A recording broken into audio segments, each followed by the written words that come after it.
নমস্কার বন্ধুরা, আজকে আবারও একটা নতুন ভিডিওতে তোমাদের সকলকে প্রাপ্তি অ্যান্ড শক্তির ম্যাথ সলিউশন চ্যানেলের পক্ষ থেকে স্বাগতম জানিয়ে আশা করি তোমরা সবাই ভালো আছো, সুস্থ আছো। তো আজকে আমি অষ্টম শ্রেণীর মিশ্রণ অধ্যায় অর্থাৎ কোষে দেখি 12 অধ্যায়টা করাচ্ছি। তো তোমরা দেখো, আশা করি বুঝতে পারবে। আর এই অধ্যায়ের অঙ্কগুলো শেষে আমি উদাহরণে যে অঙ্কগুলো আছে করে দেবো।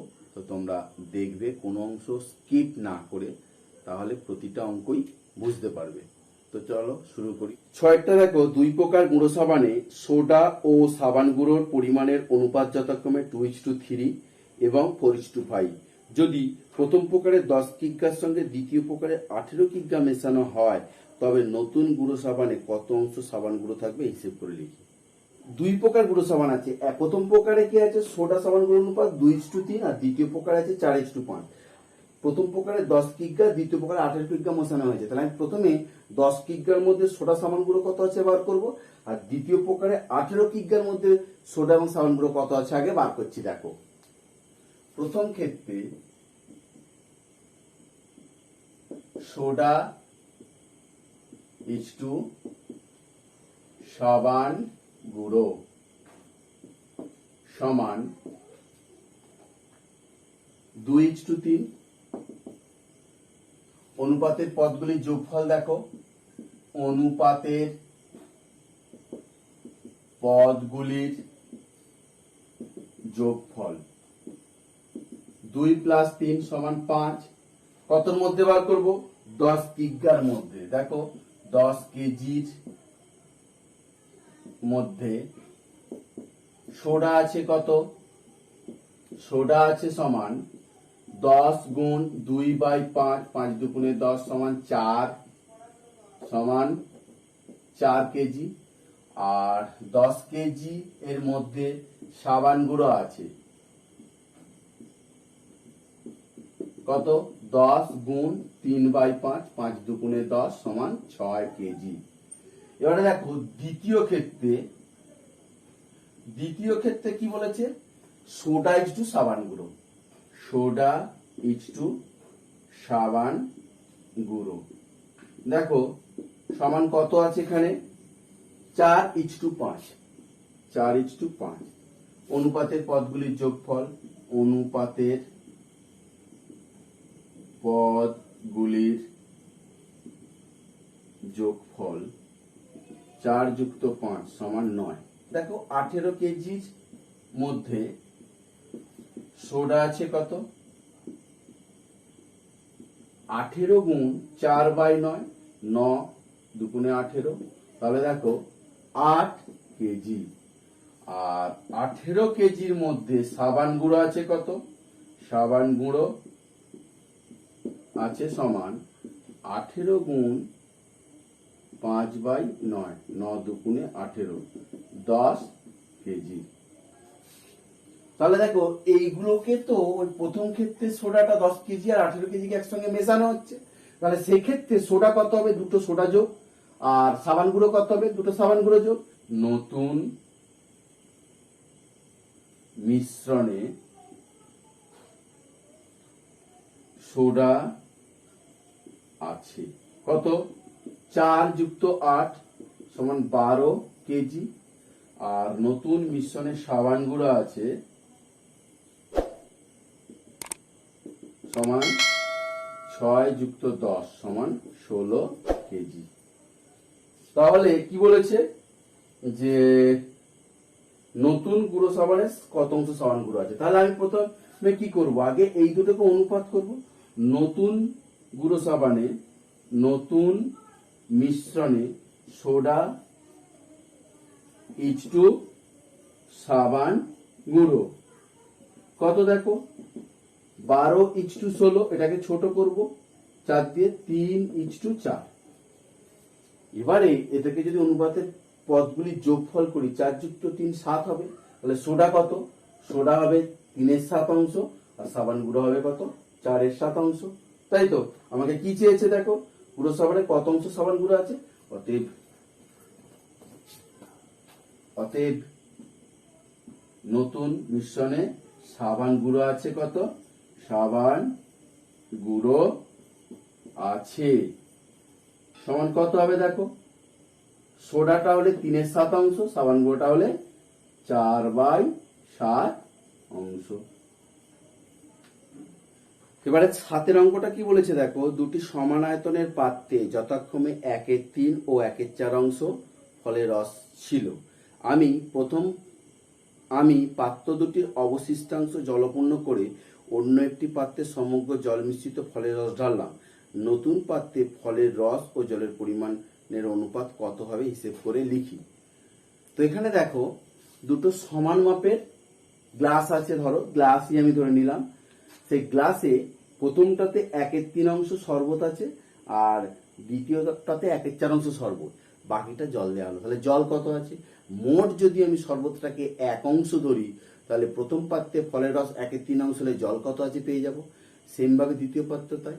এবারে এই দুটোকে একটা বড় পাত্রে ঢালছি, তাহলে বড় পাত্রে ঢালছি মানে সেই পাত্রে ফলের রস কত, দুটো ফলের রস যোগ হবে, আর জল কত হবে, দুটো জল যোগ করলেই তাদের অনুপাত করে দিলে হয়ে যাবে। ধরি প্রতিটি পাত্রের আয়তন সমান 1 অংশ, ঠিক আছে। এবারে দেখো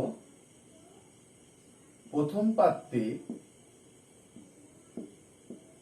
ফলের রস আছে কত, ফলের রস আছে সমান 1/3 অংশ, অতএব জল তাহলে কত আছে, জল আছে সমান 1 বিয়োগ 1/3 অংশ। লসাগু করলে কত হবে, 3 3 মাইনাস 1 সমান 2/3 অংশ। দেখো দ্বিতীয় পাত্রে ফলের রস আছে কত, সমান কত, 1/4 অংশ বলেছে না, তাহলে অতএব জল আছে কত,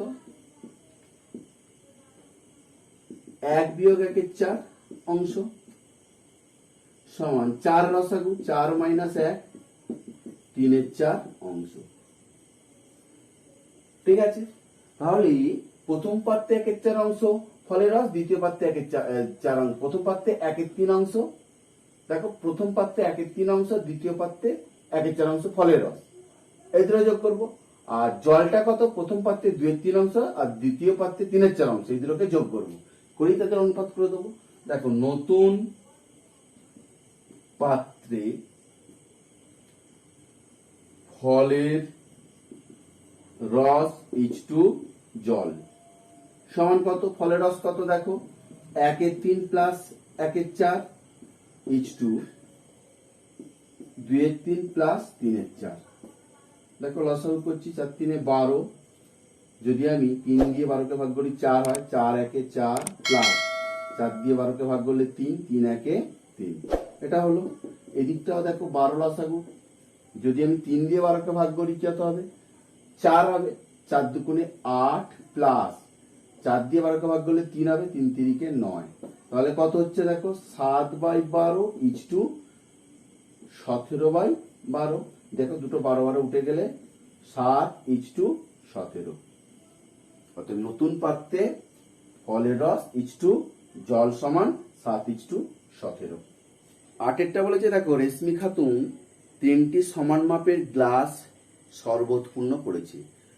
এই 3টি গ্লাসের শরবতে জল ও সিরাপের পরিমাণের অনুপাত যথাক্রমে 3:1, 5:3 এবং 9:7। আমি এই 3টি গ্লাসের শরবত একটি বড় পাত্রে ঢেলে দিলাম, হিসেব করে দেখি এই নতুন পাত্রে জল ও সিরাপের পরিমাণের অনুপাত কি হলো। দেখো 3টে সমান মাপের গ্লাস আছে, প্রতিটা গ্লাসে জল ও সিরাপের অনুপাত দিয়ে দিয়েছে।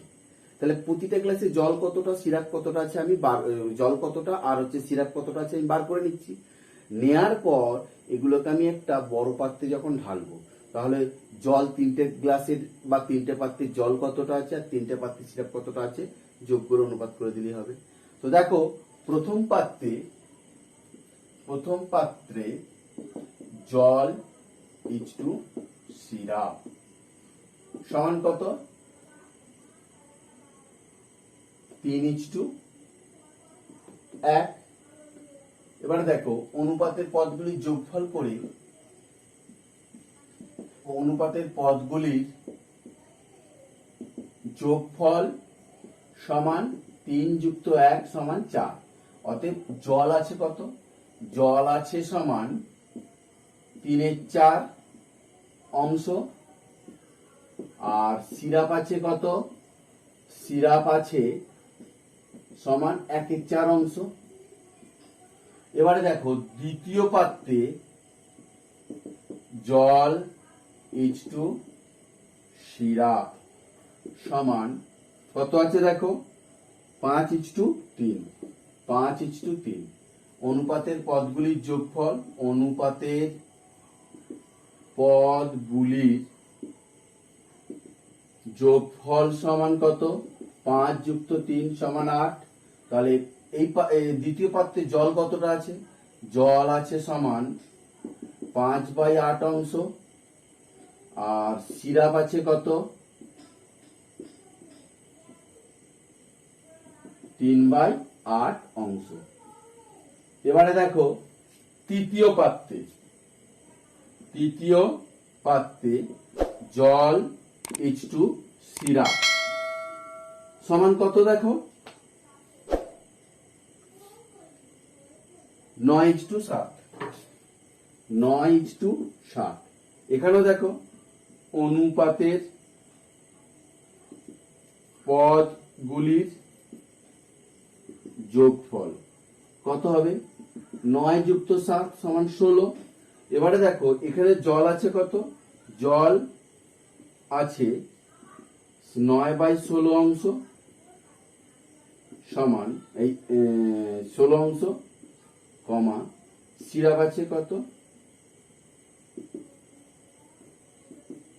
7/16 অংশ।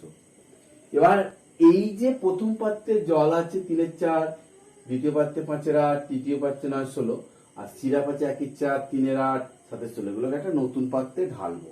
নতুন পাত্রে ঢাললে কি হবে? জল 3টে যোগ আর সিরাপ 3টে যোগ করবো। দেখো নতুন